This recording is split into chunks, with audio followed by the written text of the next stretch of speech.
आज हम Bhagavad Gita chapter 4 transcendental knowledge के श्लोक 11 to 20 कवर करेंगे। रोज़ की तरह पहले मैं संस्कृत में श्लोक को पढ़ूंगी, उसके इंग्लिश ट्रांसलेशन को देखेंगे और मीनिंग को समझेंगे। तो चलिए शुरू करते हैं। श्लोक 11। ये यथा मम प्रपाद्यन्ते तंस्तथैवा भजामि अहं ममा वर्तमानुवर्तन्ते मनुष्या Partha सर्वसा. As all surrender unto me, I reward them accordingly. Everyone follows my path in all respects, O son of Pritha. जैसे इंसान जिस तरीके से सरेंडर करते हैं उनको उस हिसाब से उनको रिवॉर्ड मिलता है, यानी कि भगवान रिवॉर्ड या प्राइज देते हैं, क्या बोलते हैं उसको, पुरस्कार देते हैं। ठीक है। Everyone follows my path in all respect. सब कोई अपने भगवान के पाथ को फॉलो करता है हर तरीके से। ठीक है। जो भी फॉलो करता है, जिस तरीके से जितना फॉलो करता है उस हिसाब से उसको उतना फल मिलता है। इसीलिए बोलते हैं, मान लो आपको कोई कर्म करना है, अपने 100% ना करके आप उसको 70% कर पाए तो आपको 70% का ही फल मिलेगा। आपको रेस्ट ऐसा नहीं है कि वो 30% नहीं कर पाए तो 70% भी नलीफाई हो गया, ऐसा नहीं होता है। अच्छा करो या बुरा करो, जितना करोगे उतना ही फल मिलेगा। ठीक है। सो यहाँ पे थोड़ा सा मैं एक्सप्लेनेशन के 1-2 लाइन्स बोलूँगी। यहाँ पे जैसे है, everyone is searching for Krishna in the different aspects of his manifestation. Krishna, the supreme personality of Godhead, is partially realized in his impersonal Brahma Jyoti effulgence and as the all-pervading supersoul dwelling within everything, including the particles of atoms. But Krishna is fully realized only by his pure devotees. Consequently, Krishna is the object of everyone's realization, and thus anyone and everyone is satisfied according to one's desire to have him. Krishna हर एक चीज़ में, हर एक पदार्थ में है, हर जगह पे विद्यमान है। चाहे उनको आप आकार रूप से देखो, एक छोटे से पार्टिकल में देखो, जैसे ओ माय गॉड मूवी में बोला था ना, मैं चींटियों के साथ भी फीस्ट कर रहा हूँ, मैं वहाँ पे वो क्या बोलते हैं, लोगों के बीच में बैठा हुआ हूँ, वो आसमान में भी हूँ, हवा के रूप में, हर तरीके से भगवान हर किसी रूप में हमारे साथ में है, विद्यमान है। जिस किसी तरीके से आप उनको पाना चाहते हो, आप उनको पा सकते हो, जैसे भी आप उनको पाना चाहते हो। Everyone follows my path in all respects. हर तरीके से लोग कर सकते हैं एंड वो मेरे तक आ सकते हैं। एवरीवन फॉलोज मतलब हर कोई करता ही है, अलग अलग तरीके से भगवान के पास आने के तरीके अपनाता है, उस हिसाब से उसको फल भी मिलता है। श्लोक 12। कन्नक संता कर्माणं सिद्धिं यजन्ता इहा देवता सीप्रां हि मनुष्ये लोके सिद्धिर्भवति कर्मजा। Men in this world desire success in fruitive activities. So लोग जो दुनिया में हैं वो सक्सेस को चाहते हैं हर एक छोटे छोटे जो हम काम करते हैं ना, उस काम के ज़रिए। And therefore they worship the demigods quickly of course. जैसे विद्या के लिए अलग से, पैसे के लिए अलग से, प्रोटेक्शन के लिए अलग से, पावर के लिए अलग से, सब अलग अलग रूप में करते हैं। Quickly of course man get results. लोगों को रिजल्ट्स मिलता भी है from fruitive work, not fruitive, is fruitive work in this world. मतलब फ्रूटिव वर्क क्या होता है, जो फल स्वरूप काम होते हैं, जिसमें आप कर्म करोगे और उस हिसाब से आपको फल मिलेगा। लोगों को अपने हर एक काम का फल जो है वो चाहिए रहता है। वो काम करते हैं, उसका फल को एक्सपेक्ट करते हैं, काम करते हैं, उसके फल को एक्सपेक्ट करते हैं, उस हिसाब से वो सक्सेस भी पा लेते हैं। श्लोक 13। चतुर्वर्ण्यां माया स्रस्तां गुणाकर्मा विभागस्सा तस्या कर्तराम् आपि मां विद्धि akartaram avyayam. According to the 3 modes of material nature and the work associated with them, the 4 divisions of human society are created by me. And although I am the creator of the system, you should know that I am yet the non-doer, being unchangeable. 3 mode of material nature जो है and the work associated with them, उसके हिसाब से जो काम है। The 4 जैसे 3 mode of material nature हमको बाद में पता चलेगा, एक है इग्नोरेंस, एक है पैशन, एक है गुडनेस। अगर आप अच्छाई के मोड में भी कर सकते हो, आप इग्नोरेंस के मोड में काम कर सकते हो, आप पैशनेट होकर काम कर सकते हो, जिस किसी फॉर्म में आप काम करते हो। And the work associated with them, the 4 divisions of human society are created by me. भगवान ने 4 तरीके के, देखो ना, जब भी हमारी कुंडली बनती है ना, वो शूद्र वर्ण का बनता है या फिर आपका क्षत्रिय वर्ण का बनता है। जैसे एक लड़की बोल रही थी, मेरा सरनेम तो ब्राह्मण कास्ट का है, बट मेरे कुंडली में शूद्र क्यों दिख रहा है। वो आप कौन सा काम करने वाले हो उसकी एक प्रेडिक्शन आती है कि आप जॉब करने वाले हो या बिजनेस करने वाले हो, वो कुंडली में भी आती है। That might differ from your original, मतलब कहाँ पे आप बॉर्न हुए हो उसके हिसाब से कुंडली के जो कास्ट आता है वो अलग होता है। कुंडली के कास्ट के बाद देखना, ठीक है। So the 4 divisions of human society are created by me, and although I am the creator of the system, मैंने ही पूरा सिस्टम बनाया है, you should know that I am yet the non-doer, but मैं कुछ भी नहीं करता हूँ। मैंने सिस्टम में बोलती हूँ ना कि कल किसी ने मुझे कॉल किया था, मैंने बोला था कि जैसे सॉफ्टवेयर होता है ना, सॉफ्टवेयर आप उसमें कुछ भी डालोगे, कैलकुलेटर आप कुछ भी डालोगे वो रिजल्ट ला के दे देगा आपको, वैसे ही भगवान का सिस्टम भी वैसा होता है। It's like an automatic system. आप जैसा कर्म करोगे, भगवान बैठ के, इतने सारे लोग हैं, एक एक का बैठ के उनको करने का टाइम नहीं है उनके पास। एक ऑटोमेटिक सिस्टम बना दिया। जब भी आपके लाइफ में साढ़े साथी आती है, एक तरीके का लाइफस्टाइल सबको मिलता है। जब भी अभी आप कुछ अलग से रेमेडीज करते हो तो वो ट्रिगर होता है, टिंग टिंग टिंग टिंग ट्रिगर होता है, तो उसमें फिर जा करके कुछ चेंजेस आ सकती है। That is considerable amount of आप कर्म करने के बाद। नहीं तो वो भी ऑटोमेटिकली सेट हो सकता है कि जैसे कोई इतना काम करेगा तो उसके बाद में आपका वो फल ऐसा रहेगा। So it is like the possibilities. किसी को कोई भी उपाय काम नहीं होता, उसका रहता है बाय डिफ़ॉल्ट कि वो 10,000 काम मतलब रेमेडीज़ कर ले, फिर भी उसको कुछ भी नहीं मिलने वाला। So it differs from energy to energy as per your karma. वो ऑटोमेटिक साइकिल में बना हुआ है कि वो इतनी बड़ी मतलब डेवलप्ड सिस्टम है ना ऑटोमेटिक। जैसे वॉशिंग मशीन होती है, ऑटोमेटिक एसी आ गई है, आपका टेम्परेचर समझ करके वो ऑटोमेटिक टेम्परेचर बदलता है। तो आपको क्या लगता है भगवान अभी पुराने ज़माने के हैं क्या? वो हमसे बहुत आगे एक साइंटिस्ट है, तब जा करके हमें चीज़ें समझ में आती है। जो रामायण में पुष्प विमान था वो भी एक हेलीकॉप्टर जैसा था, वो भी तो विमान था, वो आसमान में उड़ कैसे रहा था। जब आपको कृष्ण भगवान के द्वारिका वो सारे दिख रहे हैं, राम भगवान के सारे चीज़ें पता चल रही है, तो ये सारी चीज़ें था कैसे। एंड कोई पिरामिड के अंदर बैटरीज मिला है। ये सारे ना अलग अलग युग में everybody was developed after some natural disaster. सब कुछ खत्म हो गया, वापस से बनाना पड़ रहा है, एंड वापस से इंसान को दिमाग लगा के बनाना पड़ रहा है। Every time it is happening, cycle में होते जा रहा है।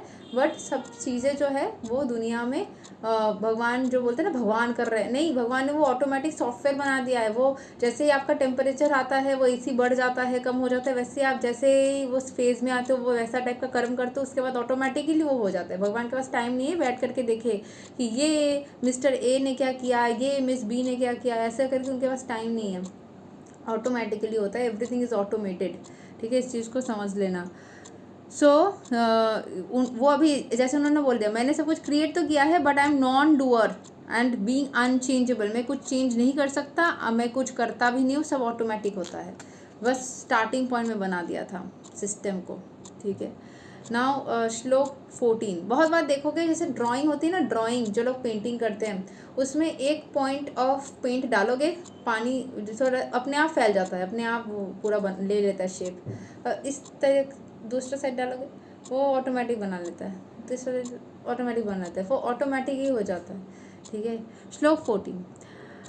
नामं कर्माणि लिम्पन्ति नामे कर्मा फले स्पृहा इति मम योऽभिजन्नति कर्माभिर्ना बध्यते।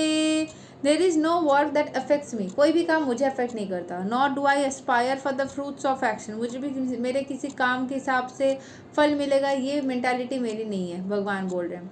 One who understands this truth about me, जो समझ आता है मेरे बारे में इस सच्चाई को, does not become entangled in the fruitive reactions of word. जो मेरे बारे में ये चीज़ समझ लेता है और मेरे को फॉलो करता है, इस हिसाब से चलता है कि कुछ भी मैं काम करता हूँ उसका फल मुझे नहीं सोचना है, वो ऑटोमेटिक सिस्टम के हिसाब से आ ही जाएगी।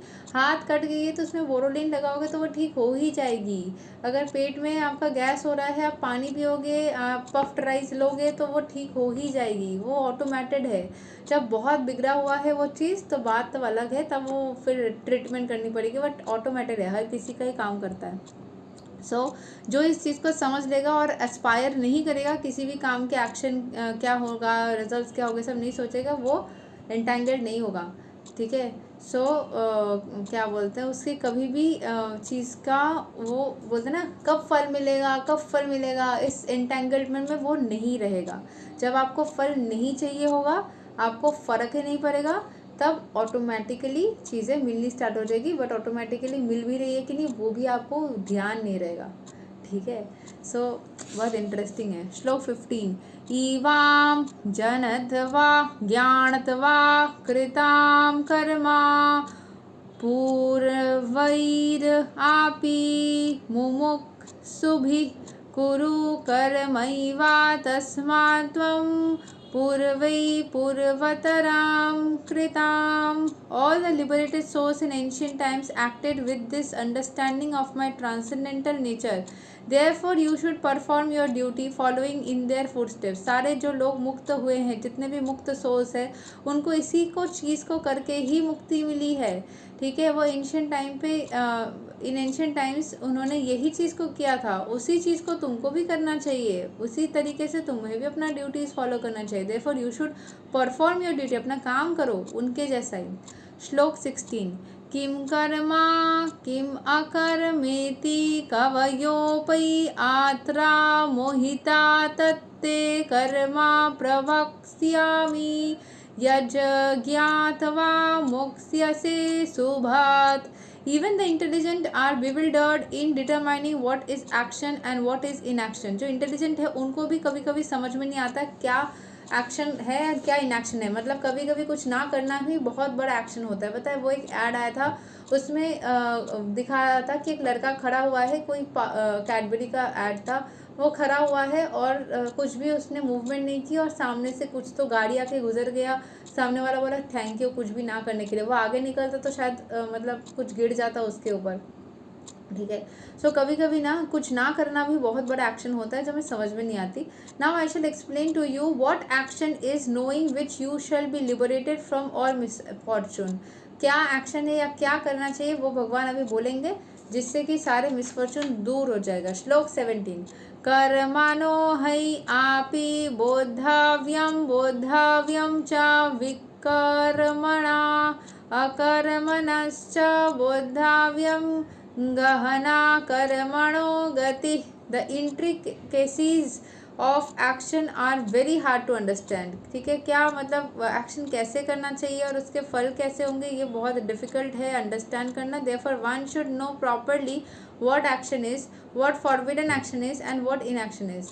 ठीक है। एक्शन कैसे होते हैं, उसको कैसे करना चाहिए, उसका क्या फल हो सकता है, ये सब कुछ समझ पाना थोड़ा सा मुश्किल हो सकता है. इसीलिए इंसान को सबसे पहले अच्छे से समझना होगा कि एक्शन क्या है, फॉरबिडन एक्शन क्या है, कौन सा काम करने का मन करेगा फिर भी नहीं कर सकते, एंड इनएक्शन मतलब कौन सा चीज़ होता है जिसमें कुछ भी करने की ज़रूरत नहीं है.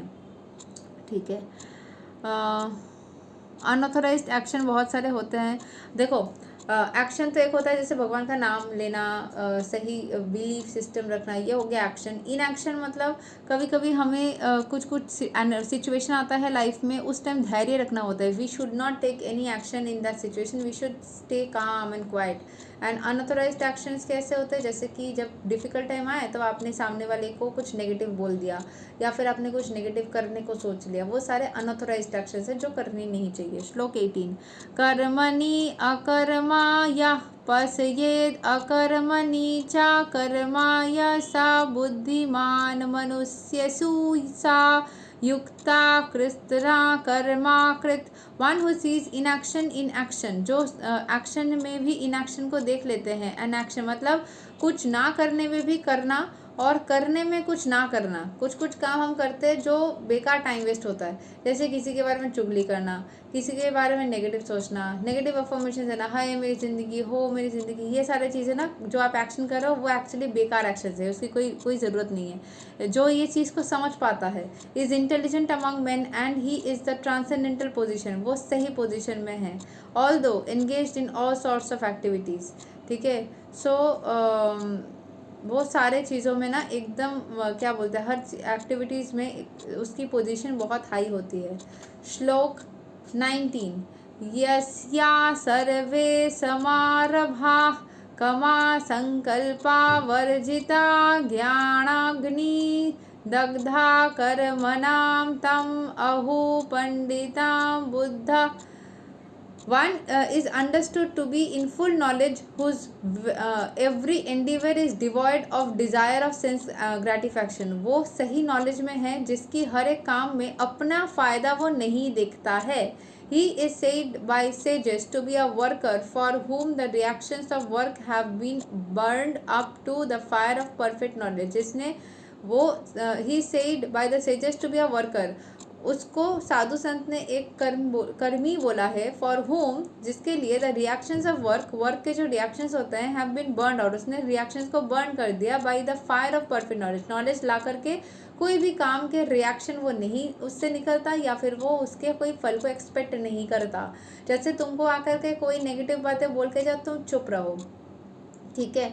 सो वो होता है तुम्हारा कि तुमने अपने सारे जो रिएक्शन है उसको हटा दिया है. तो वैसे कर सकते हो तुम तभी जब तुम्हारे पास में नॉलेज हो. नॉलेज एकमात्र तुमको शांत बनाता है. नॉलेज एकमात्र तुमको ज्ञान के रास्ते में लेके जाता है जिससे तुमको शांत रह पाना पॉसिबिलिटी कैसी होगी वो समझ में आता है या तुम शांत रह पाते हो. श्लोक 20. त्यक्त्वा कर्मा फलासंगां नित्या तृप्तो निराश्रयः कर्मणि अभिप्रवृत्तोऽपि नैवा किंचित करोति सा. abandoning all attachment to the results of his activities. सारे अटैचमेंट को अपने एक्टिविटीज से रिलेटेड सारे एक्टिविटीज़ को दूर रखते हुए एवर सेटिस्फाइड एंड इंडिपेंडेंट, जब एकदम पूरी तरीके से सेटिस्फाइड रहना, इंडिपेंडेंट रहना. He performs no fruitive actions, फल की प्राप्ति के लिए कोई एक्शंस नहीं लेता है. All the engaged in all kinds of undertakings, बस सारे रिस्पॉन्सिबिलिटीज़ को फॉलो करते हैं. जैसे मान लो कि तुमने बाई चांस शादी की है तो शादी में सारे रिस्पॉन्सिबिलिटीज़ को कर रहे हो, बट करने के बाद तुम एक्सपेक्ट नहीं कर रहे हो कि अभी मेरा पार्टनर इसके बदले में मुझसे अच्छे से बात करेगा कि नहीं करेगा, मुझे कुछ अच्छा मिलेगा कि नहीं मिलेगा. तुम जब ये करना बंद कर देते हो तब तुम जिंदगी में खुश रहते हो. यही तक है श्लोक number 20 of Bhagavad Gita chapter 4. अगले दिन हम श्लोक 21 से आगे कवर करेंगे. तब तक के लिए हरे कृष्णा, राधे राधे, जय श्री राम.